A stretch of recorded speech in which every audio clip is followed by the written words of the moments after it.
Good morning. Welcome to this live video call with myself, Warrick, South Africa's e-commerce expert. Today, I'm talking about pricing and pricing strategies when it comes to e-commerce, selling online right here in South Africa. And of course, every Thursday I go live, just like I am now, talking about various challenges within the e-commerce environment of South Africa. I don't think you can get this kind of information anywhere else.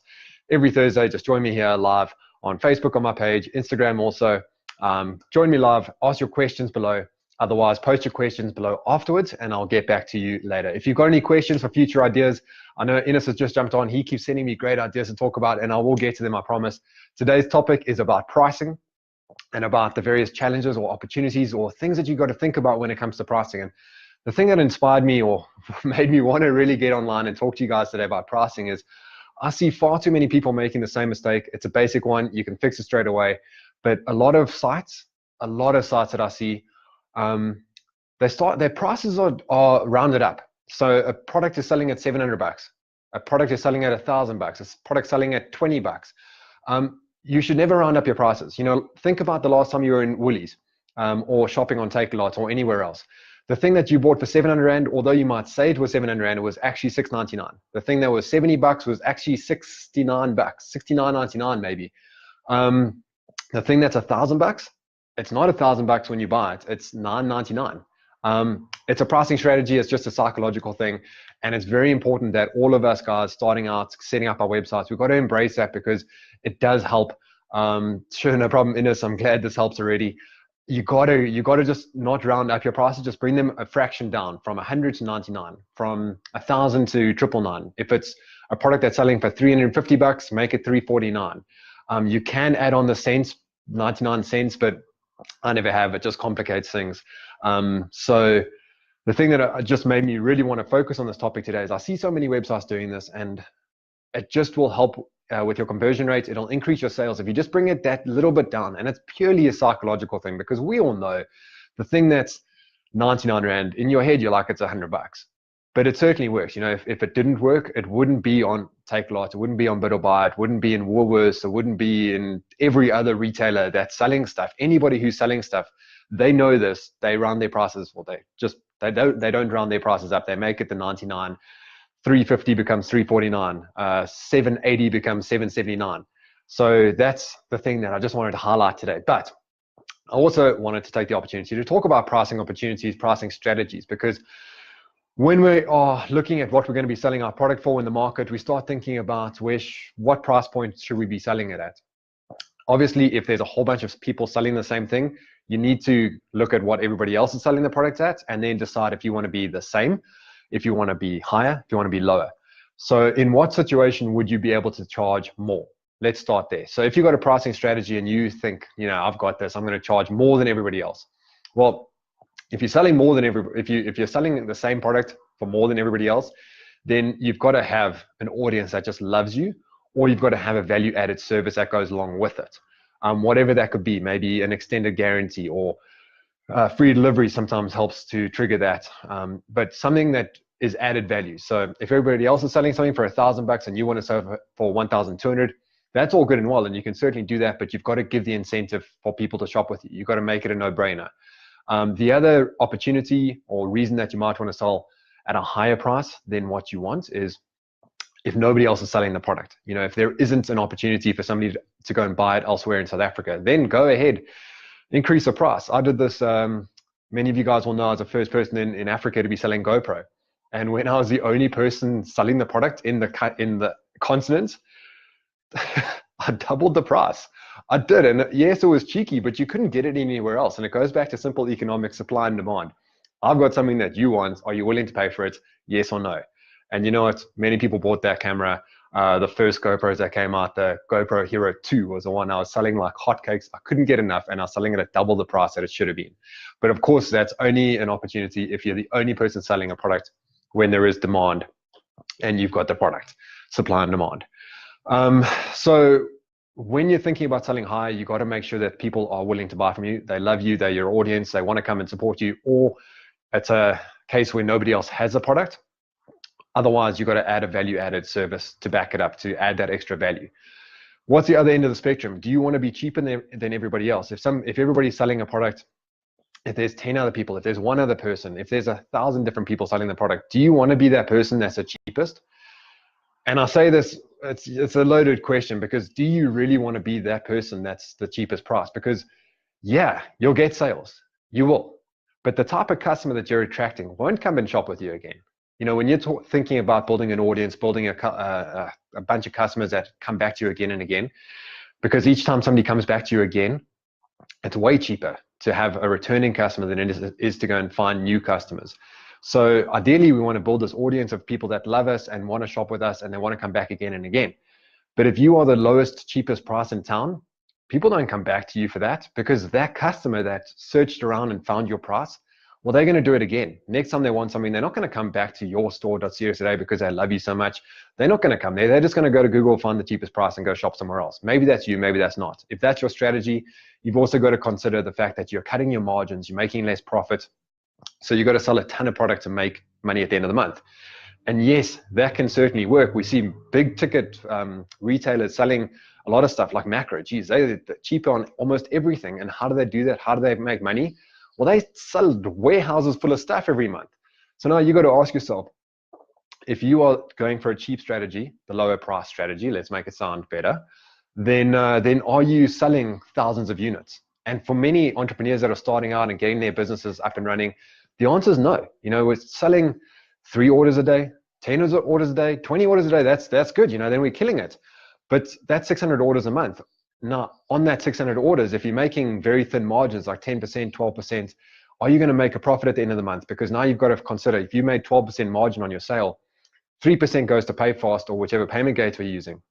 You got to pay, there's a cost of delivery, there's a cost of your time or one of your staff members' time to go and fetch that product, package it up, bundle it up, check it in with the courier, put it out. There's a complexity cost, which many people ignore. But 12%, unless you're selling loads and loads of items, you're not making money. So I would suggest avoid that if you can. If you're in a highly competitive market, what do?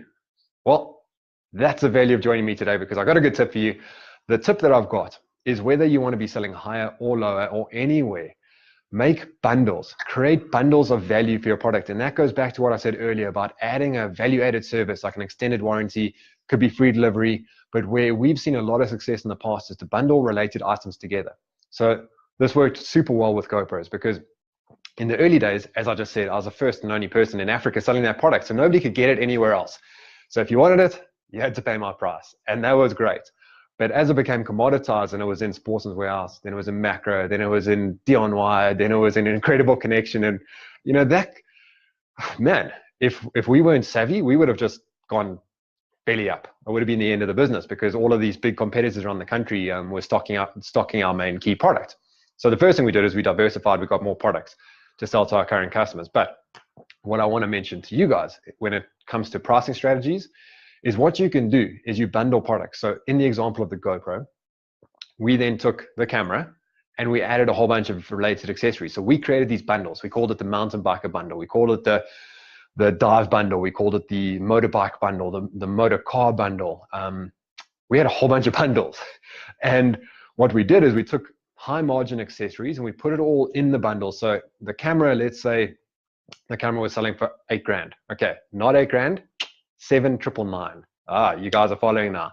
Okay, so the camera is selling for 7,999, and everybody's kind of selling it at the same price. Maybe Take a Lot's discounting it a bit, maybe 200 Rand off here, DIY's doing a deal, whatever. But we absolutely had the best deal, because instead of paying 7,999, we had it on offer. Yeah, you can buy it 7,999, but you could also come to my site and you could buy it at 8,999. But why would people pay more? Because they got a ton of stuff extra.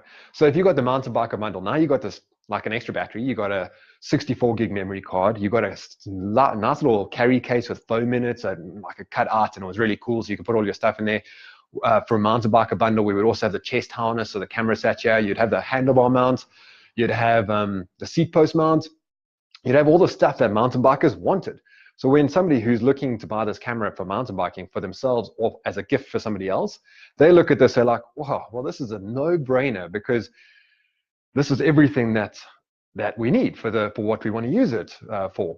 And the other thing, and this is where it gets important when it comes to pricing, is that bundle that people were paying 8,999 for was worth $1,000. And that's how you sell it. So you say the value of this whole bundle is worth X, but you can buy it as a bundle for Y, and you save $1,000, or you save $70, or $500, or whatever the price point is. But bundles are an unbelievable way to generate value, or to create a value proposition for your customers, and to separate yourself from your competitors. So if there's a lot of people selling your product, you can be the cheapest, but know that that customer is not going to be a returning customer. Great, you got the sale today, but you've cut your margin and you're not going to see that guy again. Whereas if you're creating bundles, then you can actually charge more, and you can make more rand profit at the end of the month. And of course, whatever extras you put into that bundle, you want to look for high margin accessories. So if the camera, for example, I'm not going to give real numbers here, but if the camera margin was 25%, well, our accessories we're making 80% margin on. So there, it has a perceived high value, because our carry case, the little secure case, that was a big seller for us. We used to sell that for $800 on the site on its own, but this is a real number. Our landed cost on that product was 79 Rand, or 78 Rand, 78, 70, 72 cents when we imported a whole container load of them. Now imagine that as a margin is amazing. And when you start creating a bundle where you've got this perceived value of like camera plus carry case, okay, that's already $8,800. Plus we put in a memory card where our margin's 45%. Plus we put in this mount, which is a third party, it's a fake, not a GoPro mount.